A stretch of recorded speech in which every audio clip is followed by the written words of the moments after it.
Welcome back, dank friends. As we look back on our Robot in 3 Days journey together, we reflect on the things we learned and share them with you, in the hopes that, armed with this knowledge, you can reach a little bit higher than those before you, so that you can avoid the mistakes and pitfalls we encountered, just as our robot forerunners did for us. If we have seen further, it is by standing on the shoulders of giants. Yeah, so some quick lessons learned we have from our robot, starting with Garrett on a few swerve drive things. Yeah, I mean, by far the biggest lesson learned from doing this Ri3D was how fast this game will move and how much it'll take to get a robot that moves quickly. We have something here that can do all the game pieces, but not even getting to a world's level robot, but just I think a states level competing robot or a late regional competing robot. Everything on this needs to be a lot faster, and that is, I think, is a little bit of a jump. I think something else to take away, definitely recommend using the Advantage Kit framework, even as a newer team to swerve, newer team, maybe lower resources for programming, can be really helpful for debugging, having everything logged and having that kind of enforced structure to follow and a path to go down there. A lot of resources available with teams using Advantage Kit at competition as well. One more thing with vision, I think a lot of teams trying to aim up with the hub and trying to adjust your speed with depending on how far away you are. Vision, I think, will be a challenge this year, more challenging than some other years because of the bump and how much your odometry can get off just relying on your wheels. And that really will make you rely on vision processing if you're not going under the trench. And so if you're a team that doesn't have the resources for doing vision, for testing and debugging vision, it's not quite plug and play yet, then you probably want to find static shots and program those. So maybe going up against the hub, going up against the alliance wall, but really having those hard-coded no reference points if you're not confident in your ability to have really accurate odometry and position awareness of your robot in the field. Yeah, so on the note of speed and transition of fuel throughout the entire robot, that's going to be one of the key things that people need to work on and learn throughout the season. So we have an intake. It is able to intake fuel, but we don't have good control of it after it comes into our robot. And then the handoff from that to our hopper is hit or miss.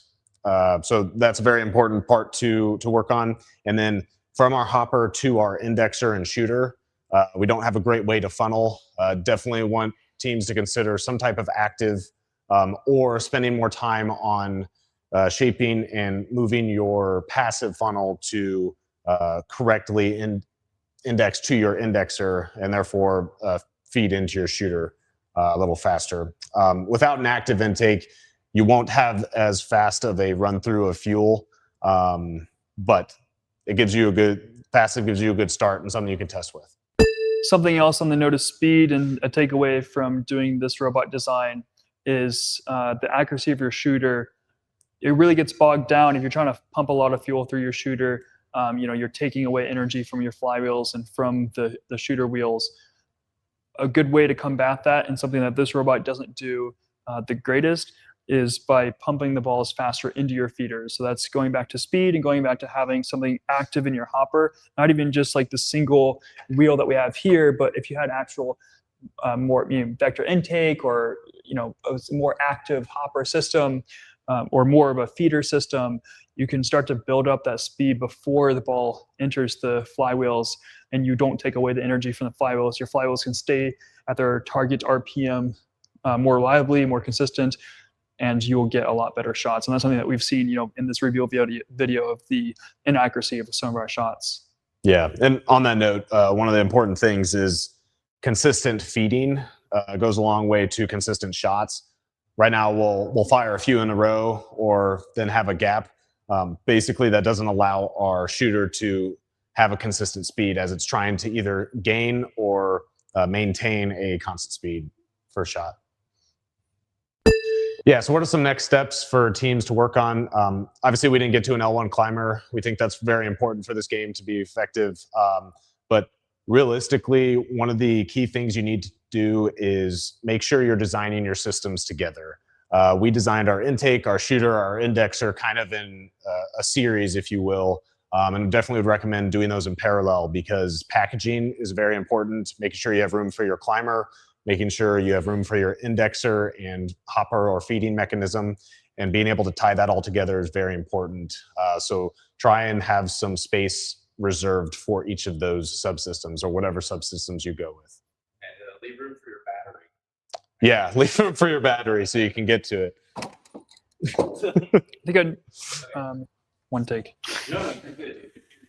Another thing that I think is good to warn teams about after having seen it here, you see throughout this video that we've had 60 to 80 fuel out in the field, and the amount of times that you're going to slam down your intake or deploy it and you're going to land on top of fuel. And if your intake is not very susceptible to that, it's really hard to find a space on the field without fuel. We're going to have 400 plus fuel on the field. And so I don't think it was very well visualized in my head until seeing it out here, just how much you're going to have to deal with intaking multiple game pieces at once, coming down on top of game pieces. And if your game piece, if your end effector gets stuck easily, it's going to be hard to unjam it on the field because there's going to be so much fuel. Yeah. I love it. That's good. Those are the kind of things that people can't get like outside of this, right? Yeah. Because we have the like benefit of getting a cubic crack ton of fuel. Yeah. Which is only a sixth of the field. Which is literally Like if your intake struggles with 8 fuel, you're going to really struggle with. All right. Thank you, everybody who has joined at home. This last 72 hours has been fantastic, and we've learned a ton. The robot in 3 days takes an entire village of people to do. So there are tons of mentors that have been behind the cameras, that have been getting food, that have been doing tons of work to make sure everything is running. So thank you, everyone who participated. Thank you to our sponsors, Indiana Sciences and DankBots, and to Tinley, who provided our space and these resources. Thank you to 829, the Digital Goats, for providing amazing mentor knowledge. Thank you to 5188, Area 51 in Terre Haute, for giving us 2 amazing programming mentors for the weekend. And of course, the home team, 6721. To all of our students that may be watching, thank you for being on this journey with us and for your patience as we took over all of the space for the weekend. I'm going to stop there, and I want Garrett, who led this program, initiated this program, is the brainchild of this program, whose energy made this possible. I want him to give us the official outro, and then I will kill the stream. So personally, I just want to say thank you, Garrett, for having the initiative and the willpower to make this happen. This is an insane endeavor. Any team that's like, we're just going to go ahead and do a robot in 3 days, it's a lot. And reach out to us, reach out to any of the teams that do this, and get a realistic idea of what it's going to take, because it is infinitely more than we thought when we started it. Yeah, once again, thank you everyone for tuning in. This was awesome. Had a lot of fun. Thank you to the whole team that made this possible. Showed up every day and designed, filmed, edited in the background, got food, anything. Yeah, when we wanted to start a robot in 3 days, we came up with the name Circle City Circuits to represent Indianapolis. We partnered with DankBots to provide us a platform and resources to get us off the ground. And then being able to use our 6721 and Tindley resources for our build was absolutely incredible. Our main goal coming out of this was to provide low cost, low resource teams who are looking to make the step into kind of a higher echelon of FIRST robotics competition, provide them something to build off of like we have in the past few years. So hopefully you've enjoyed our fun vibes and also our technical expertise. Go back, watch our videos, ask us questions in Chief Delphi, send us notes. Thank you everyone for tuning in and signing off. Circle City Circuits.